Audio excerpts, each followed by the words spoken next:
Good morning everyone. So finally माझं second day start झालं आहे विथ दिलीपजी जे माझे ड्रायव्हर आहेत त्यांच्यासोबत. आज सकाळी आमच्यासोबत थोडीशी मिसअंडरस्टँडिंग झाली त्यामुळे थोडेसे ते अपसेट आहेत, पण होप सो की ते लवकरच खुश होतील. आणि ते खूप चांगले गाईडर आहेत. त्यांनी मला आत्ताच सांगितलं की चेन्नई एक्सप्रेसची मूवी होती आपली, शाहरुख खाननी वगैरे जिकडे स्टे केलं होतं ते आमच्या हॉटेलच्या अगदीच थोडंसं जवळ आहे. सिल्वर टिप्स करून त्या हॉटेलचं नाव आहे. जर तुम्हाला चांगलं स्टेकेशन करायचं असेल तुम्ही तिकडे सुद्धा करू शकता. अँड सेकंड थिंग इज, आता मुन्नारमध्ये तुम्हाला माहिती असेल की इराविकुलम नॅशनल पार्क आहे जे खूप फेमस आहे. तिकडे एशियन गोट आहे ज्यासाठी लोक बघायला येतात, पण सध्या फेब्रुवारीच्या मंथमध्ये थोडंसं ते बंद आहे, त्याच्यामुळे आपण जाऊ नाही शकणार आहोत. तर आम्ही आता चाललो रोज गार्डन, राईट दिलीपजी? हम लोग आता आम्ही रोज गार्डनला चाललोय. तर फायनली मी रोज गार्डन जवळ आलेली आहे आणि हा रोज गार्डनचा पूर्ण व्ह्यू आहे. रोज गार्डन मध्ये तुम्हाला जर यायचं असेल तर इकडे एंट्री फीज आहेत 50 रुपीज आणि जे चिल्ड्रन असतील त्यांच्यासाठी 25 रुपीज. केरळमधले काही जे प्लेसेस आहेत जसं की रोज गार्डन झालं, अजून बरेच असे नेचरचे प्लेसेस आहेत जे फॉरेस्ट डिपार्टमेंटच्या अंडर येतात, त्यामुळे त्यांचे कॉस्ट जे असतात ते फिक्स्ड असतात. आणि रोज गार्डनला एवढे कॉस्ट नाही आहेत, 25 रुपयामध्ये आणि 50 रुपयामध्ये इनफ आहे. तुम्ही पूर्ण फिरू शकता छानपैकी.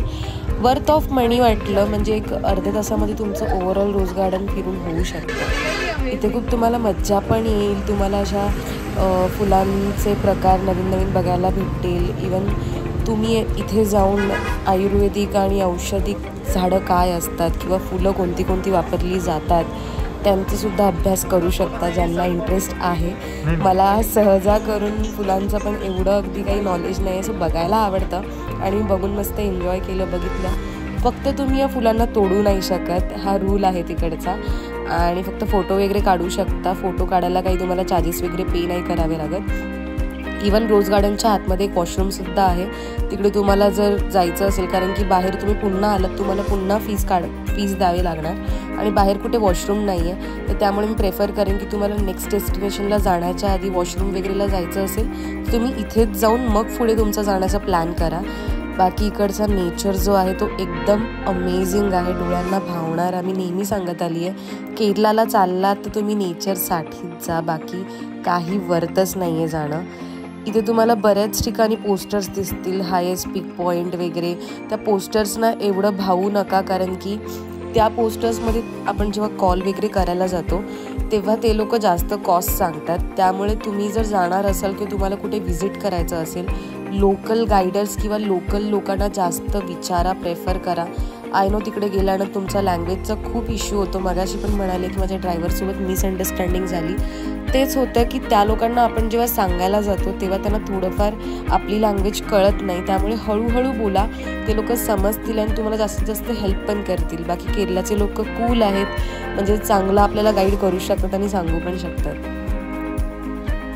सॅटर्डे संडे अवॉइड करा, कारण की सॅटर्डे संडेला खरंच रोज गार्डन इवन बाकी जे टुरिस्ट पॉईंट आहेत तिकडे केरळाची लोकच येऊन व्हिजिट करतात आणि एन्जॉय करतात. मी आता रोज गार्डन बघून झाले आणि आता आमचं नेक्स्ट डेस्टिनेशन आहे फोटो पॉईंट. हे मुन्नारमध्येच आहे ओव्हरऑल आणि त्याच्यानंतर आम्ही जाणार आहोत एलिफंट राईडला. हो, मी आता फोटो पॉईंटला आली आहे आणि फोटो पॉईंटला एवढं काही नाही आहे. तुम्हाला फोटोज वगैरे जर क्लिक करायचे असतील ह्या नेचरमध्ये तर तुम्ही फोटोज क्लिक करू शकता. आणि इकडे तुम्हाला हॉर्स राईड करायला भेटेल. हॉर्स राईडचे कॉस्ट आहे 100 रुपीज, पण मला एवढं वर्थ नाही वाटत आहे, सो म्हणून मी करत नाही आहे. बट ओव्हरऑल इकडचा नेचर जो आहे तो खूप मस्त आहे. तुम्ही 5-10 मिनिटं राहून इकडे एन्जॉय करू शकता. मी दुसऱ्या वेकडे पोहोचली आहे जे आहे एलिफंट पार्क, ज्यासाठी खूप जास्त एक्साइटेड होते. केरळामध्ये आला तरी एलिफंट पार्कला गेलात नाही तर अर्थच नाहीये. मी आता एलिफंट पार्क जवळ आहे आणि एलिफंट पार्कचं बुकिंगसाठी तुम्हाला इथे यावं लागेल. हे बुकिंग काउंटर आहे. तुम्हाला जर एलिफंटची राईड हवी असेल तर तुम्हाला एक मिनिमम कॉस्ट पर पर्सन 700 आहे आणि जर तुम्हाला 25 फोटोज काढायचे असतील तर 300. पण इकडे तुम्हाला ऑलमोस्ट 2 किंवा फक्त एखादे 3 लोक जाऊ शकतात. सो मला थोडंसं मूड ऑफ झाला बिकॉज मला एकटीला बसायचं होतं आणि मला फोटोजसुद्धा क्लिक करायचे होते. बट पॉईंट इज दॅट की तुम्हाला कंपल्सरी 2 जणांना बसावं लागेल. So it's waste of money I thought. पण मला थोडं एलिफंट्स आवडतात, सो म्हणून मी प्रेफर केलं आणि मी राईड एन्जॉय करणार आहे. हे जे दृश्य चालू आहे एलिफंट्सना भरवणं, हा खरंच मोठा खूप मला स्कॅम वाटला. सो डोंट पे, काही गरजच नाही आहे. सो फायनली मी एलिफंट राईडवर बसली आहे. एक्सपिरियन्स खूप वेगळा आहे हा, पण मला पुढून व्हिडिओ हवा होता एलिफंटसोबत आणि तो खूप क्यूट आहे एलिफंट, पण मी व्हिडिओ नाही काढू शकत आणि एलिफंट राईडवरती फोटोज व्हिडिओ काढणं खूप डिफिकल्ट आहे बिकॉज एलिफंट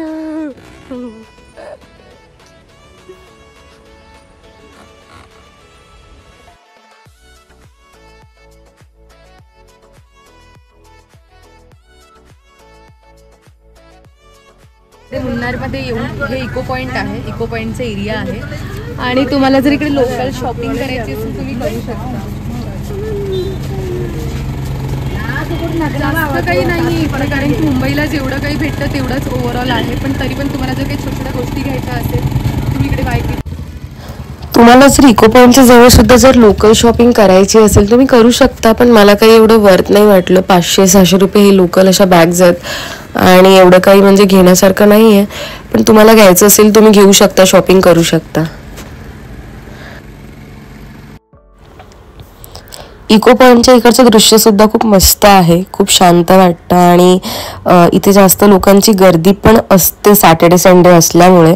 पण तुम्ही आल्यानंतर लोकच ओरडत बसतात मोठमोठ्याने, म्हणजे त्यांच्या गर्लफ्रेंडचे किंवा जे काही त्यांचे कोणी असतील स्वतःचं नाव एवढ्या जोरजोरात ओरडतात की लोकांना एन्जॉयच करायला देत नाही. इको पॉईंटचं वैशिष्ट्यच ते आहे की तुम्ही जर ओरडताय तुमचा आवाज इको होऊन तुम्हाला पुन्हा ऐकायला येतो. ठीक आहे, म्हणजे अगदी काही नाही, याला काही चार्जेस वगैरे नाही आहेत, कॉस्ट पण तुम्हाला पे करावा नाही लागत, हे फ्रीमध्ये आहे. तुम्ही जाऊन एक 5 मिनिटासाठी एन्जॉय करू शकता. बाकी ठीक आहे, म्हणजे केरलामध्ये आहे म्हणून एकदा फिरून यायचं. इकडे लोकल शॉपसुद्धा आहेत, लोकल शॉपमध्ये तुम्ही जास्तीत जास्त खायला प्रेफर करा आणि खरंच खूप छान होतं जेवण. मी जे ट्राय केलं होतं ह्या मुन्नारच्या शॉपमध्ये, आणि इकडे लोक पण नसे म्हणजे सिटिंग वगैरे थोडे लोकल आहे, पण फूड इज गुड. फूड जिकडे चांगलं असेल तिथे तुम्ही प्रेफर करू शकता. मी मुन्नार हॉटेलच्या इथे आहे आणि इथे मी एक बिर्याणी, चिकन बिर्याणी आणि रस्सम राईस खाल्लं.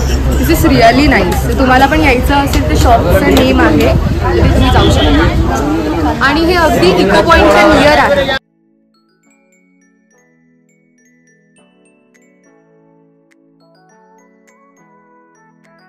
फायनली मी व्ह्यू पॉईंटला आली आहे, जे टॉप हिल स्टेशन आहे मुन्नारमधलं. आणि जर तुम्ही इथे नाही आलात तर आय थिंक की तुम्ही भरपूर काही मिस कराल. ह्याचे चार्जेस आहेत 20 रुपीज आणि मला इकडे हेच करायचं होतं, सो मी माझे शॉप पूर्ण करते. पण नक्की तुम्ही व्ह्यू पॉईंटला या. व्ह्यू पॉईंटचा व्ह्यू थोडासा दाखवते, कारण की अजून थोडं खाली तुम्हाला चालत जावं लागेल, थोडंसं लांब आहे. पण मी प्रेफर करेन की तुम्ही आलात थोडं लवकरच या आणि सॅटर्डे संडे मोस्टली अवॉइड करा, बिकॉज सॅटर्डे संडेला खूप जास्त रश असतं. आणि तुम्हाला जर मुन्नार किंवा केरला जर फिरायचं असेल तर प्लीज मी तुम्हाला सर्वांना एकच ॲडवाईस देईन की तुम्ही फक्त नेचरला एन्जॉय करा. बाकी ॲडव्हेंचर ॲक्टिव्हिटीज आणि जे फन ॲक्टिव्हिटीज आहेत ते काहीच नाही आहे, वेस्ट ऑफ मनी. मस्त माझ्या बबल्सने एन्जॉय करत होते, पण काही काही लोक माझ्याकडे असे बघून जात होते की मी काहीतरी पाप करते. बट द पॉइंट इज की तुम्हाला जे आवडतं, जे तुम्हाला करायचं आहे ते विचार करा आणि तेच करायचं ठरवूनच तुम्ही जा.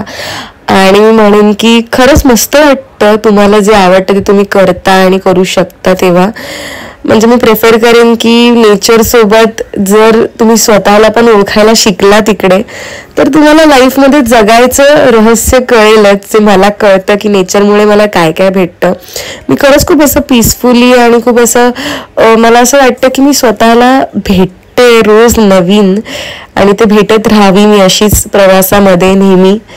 आय होप सो की तुम्ही पण एक दिवशी स्वतःला शोधायला शिकाल प्रत्येक ठिकाणी जाऊन. तर तुम्हाला जर व्ह्यू पॉईंटचा हा व्ह्यू जर एन्जॉय करायचा असेल तर तुम्हाला तिथपर्यंत जी प्रॉपर्टी आहे ती गव्हर्नमेंट प्रॉपर्टी आहे. त्यासाठी तुम्हाला 20 रुपीज कॉस्ट पे करावी लागेल. आणि तुम्हाला जर ह्या पॉईंटला कॅमेरा थोडं टिल कर तिकडे, जर तुम्हाला ह्या पॉईंटपर्यंत जायचं असेल तर तुम्हाला एक अराउंड 25 रुपीज कॉस्ट पे करावे लागेल. Reason is private property. मी विचार करते आता मी पण थोडेफार पैसे इन्व्हेस्ट करते आणि प्रायव्हेट प्रॉपर्टी घेऊनच टाकते. सपना देख सकती हूँ सिर्फ.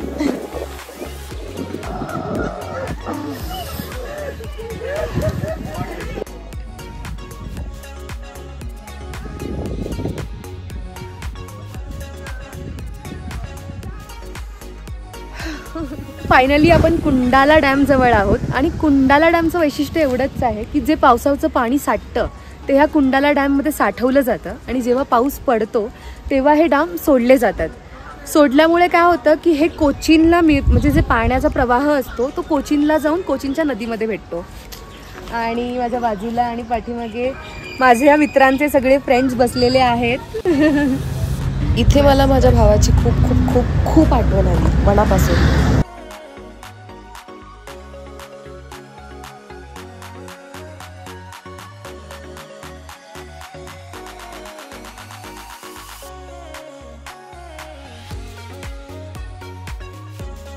फायनली मी तिरुमेनी सेंटर जवळ आहे. हे कल्चरल सेंटर आहे. इथे तुम्हाला जर कथकली किंवा जर मार्शल आर्ट्स जे काही म्हणजे जे कल्चरल ॲक्टिव्हिटीज असतात साऊथ इंडियन किंवा केरला लोकांच्या ते तुम्ही इझिली बघू शकता. त्याचे नॉमिनल कॉस्ट आहे 300 रुपीज फॉर 1 पर्सन. आणि आय डोंट नो मी अजून तिकीट बघितलं नाही आहे पण मोस्टली 300 पासून स्टार्ट आहे. इवन तुम्हाला ह्याच्या पुढे सुद्धा एक आहे तिकडे सुद्धा कल्चरल ॲक्टिव्हिटीज शो केल्या जातात आणि तिथे सुद्धा कॉस्ट 300 आहेत. सो तुम्हाला जे कोणतं जवळ पडेल तुम्ही तिकडे जाऊ शकता. थँक्यू. आणि शो स्टार्ट झाला आहे. ओव्हरऑल मला कथकली शो खूप मस्त वाटला. त्यांचा गेटअप, त्यांचा लुक, त्यांचा मेकअप एवढं अमेझिंग होतं ना. वर्थ ऑफ मनी मी म्हणेन एका तासासाठी. आणि तुम्ही जर केरळला चाललात तर कल्चरल त्यांचे जे इव्हेंट्स आहेत किंवा त्यांचे जे असे शोज आहेत ते जा. थोडंफार कमी पैशांमध्ये तुम्हाला समजायला भेटतं की एक्झॅक्टली काय केरळामध्ये कल्चरल आहे. वर्थ ऑफ मनी मी म्हणेन. आणि तसंच माझा सेकंड डेचा सेकंड ब्लॉग संपलेला आहे आणि थर्ड ब्लॉगसाठी वेट करा. आणि मी सांगणार आणि लाईक, शेअर आणि सबस्क्राईब करा आणि माझ्या थर्ड व्हिडिओची वाट बघा. आणि आता मला खाऊ द्या.